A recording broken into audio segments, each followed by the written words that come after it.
Anyong yorobon mga ka-person, 40 days video, 40 days, 2 days video mga ka-person. For the go, ang lilibog pala ng ulo ko.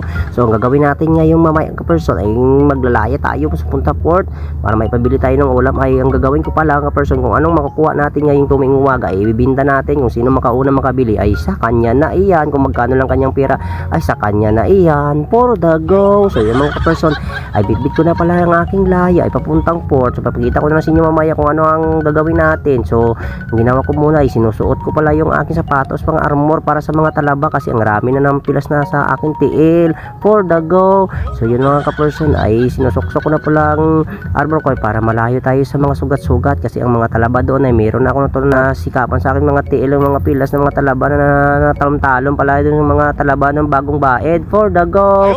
So mga ka-person, sinuot ko yung sapatos para malayo tayo sa mga dulas-dulas at saka mga pilas-pilas ng mga talaba. So alis na ako mamaya ka-person, ipakita ko na sa inyo mamaya kung ano ating gagawin, ay kung maghagis pa tayo o hindi. So ito mga ka-person, ipakita ko na pala sa inyo ang kuha ko pala, hindi na ako nagpakita sa inyo kung ano pang hagis-hagis ko ng mga laya natin.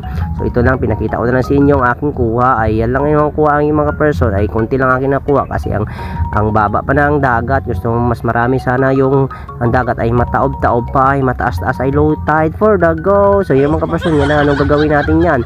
So sabi ni Kagawad, wag na lang ibinta kay nasasayang daw kasi wala kaming ulam sa gabi.